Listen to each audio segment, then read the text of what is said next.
السلام علیکم دوستو، آج ایک عظیم اور نڈر لیڈر علامہ خادم حسین رضوی رحمۃ اللہ علیہ کا انتقال ہوا، جس کے بارے میں بہت افسوس ہے، لیکن سب نے جانا ہے، سب کا راستہ وہی ہے۔ عقل مند شخص وہ ہے جو مرنے سے پہلے مرنے کی تیاری کر لے۔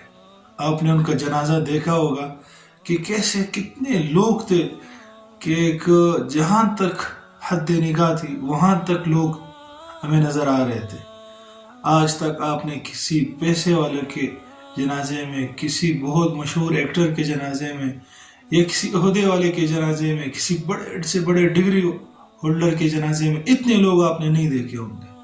تو یہ ثبوت کس بات کا ہے کہ اللہ رب العزت نے عزت وہ اللہ نے اپنے علم میں رکھی ہے اور اپنے دین کی خدمت میں رکھی ہے۔ علامہ صاحب کے پاس اور کچھ نہیں تھا، صرف یہی کہ ختم نبوت کے بارے میں ہر محاذ پہ ہر جگہ یہی علم اٹھائے ہوا تھا کہ آپ صلی اللہ علیہ وسلم آخری نبی ہے اور میں ان کا غلام ہوں۔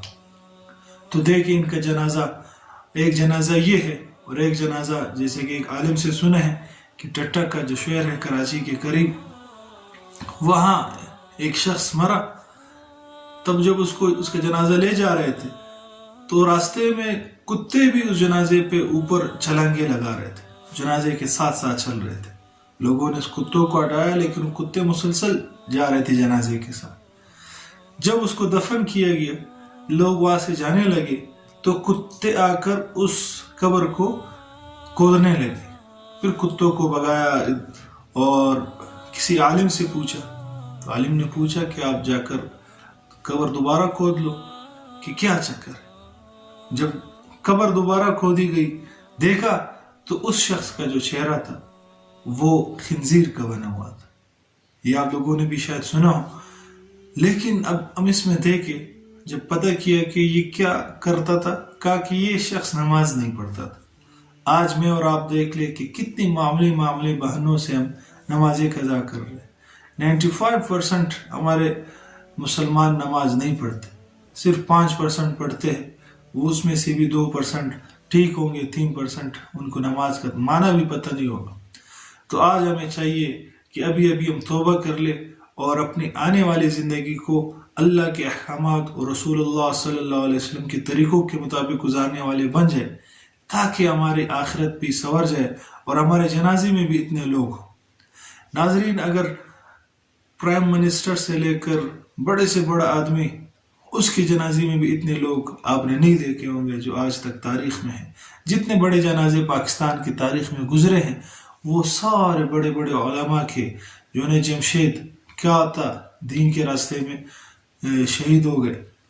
آپ نے دیکھا جی عبدالوہاب صاحب کیا تھا، پوری زندگی اللہ کے دین کے لیے وقف کر دی تھی۔ تو اگر ہم چاہتے ہیں کہ ہمارے جنازے میں بھی اتنے لوگ ہوں، اب جنازے کا مطلب کیا ہے کہ اتنے سارے لوگ، یہ سارے اللہ کے ہاں سفارشی ہے، سب یہ دعا کرتے ہیں یا اللہ اس کی مغفرت فرما، یا اللہ اس کی مغفرت فرما۔ تو اللہ کو کیسے رحم نہیں آئے گا کہ اتنے سارے لوگ اللہ کے سامنے شریک ہے جنازے میں اور اللہ سے اس بندے کی مغفرت مانگ رہے ہیں۔ بعض اوقات ایک بندے کے اعمال اس طرح نہیں ہوتے، لیکن اس کے جنازے میں اتنے لوگ شریک ہو جاتے ہیں، ایسے علماء شریک ہو جاتے، ایسے بزرگ شریک ہو جاتے، اللہ کے ولی شریک ہو جاتے، جن کی وجہ سے اللہ پاک اس میت کی بھی مغفرت فرما دیتے۔ اور بعض اوقات کسی میت کے وسیلے سے اللہ رب العزت جو جنازے میں شریک ہے اس کی جو کایا ہے وہ پلٹ دیتے۔ امام احمد بن حنبل کے جنازے میں 7 سے 7.5 لاکھ تک لوگ شریک تھے۔ ان کے جنازے کو دیکھ کر کتنے غیر مسلم مسلمان ہو گئے۔ تو دوستو، اللہ کرے کہ جب ہمارا بھی جنازہ آئے اور جب ہمارا بھی اعلان ہو کہ فلاں ابن فلاں کا انتقال ہو گیا اور اتنے بجے اس کا جنازہ ہے، تو ہمارے جنازے میں بھی زیادہ سے زیادہ لوگ ہو۔ تو وہ کب آئیں گے؟ جب ہم اللہ کے احکامات کو نبی کریم صلی اللہ علیہ وسلم کے طریقوں پر پورے کرنے والے بنیں گے تو جنازے میں اتنے لوگ ہوں گے۔ اور اگر ہم اب پیسوں کے پیچھے بھاگیں گے، عہدے کے پیچھے بھاگیں گے اور ڈگری کے پیچھے بھاگیں گے تو دوستو یہ سب چیزیں یہاں رہ جائے گی اور آخرت میں کچھ نہیں ہوگا۔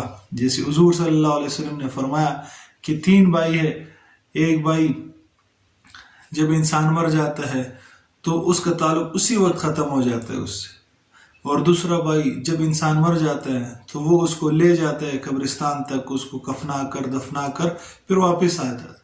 تیسرا بھائی وہ ہے جو اس کے جنازے میں بھی شریک ہوتا ہے اور قبر میں بھی اس کے ساتھ ہوتا ہے، حشر میں بھی اس کے ساتھ ہوتا ہے۔ تو آپ صلی اللہ علیہ وسلم نے صحابہ سے پوچھا تینوں بھائیوں میں سے کون سا بھائی فائدہ مند ہے؟ تو صحابہ نے کیا کہ آخری والا، جو قبر میں بھی ساتھ ہو، حشر میں بھی ساتھ ہو۔ تو آپ صلی اللہ علیہ وسلم نے فرمایا کہ پہلا جو بھائی تھا وہ مال اور جائیداد ہے، جیسی انسان مر جائے سارے مال اور جائیداد یہی رہ جاتے، چاہے وہ چاہے یا نہ چاہے، اس کے ورثہ میں وہ جائیداد منتقل ہو جاتی۔ اور دوسرا بھائی وہ اس کے اہل و عیال تھے جو اس کو نہلا کر اور کفنا کر دفنا کر واپس چلے جاتے، اپنے اپنے کاموں میں لگ جاتے۔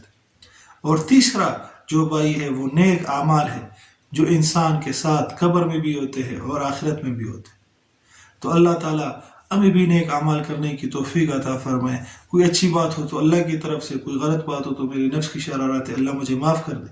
ویڈیو پسند آئی تو اس کو آگے شیئر کر دے۔ چینل ابھی تک سبسکرائب نہیں کیا تو سبسکرائب کر لے۔ السلام علیکم ورحمۃ اللہ وبرکاتہ۔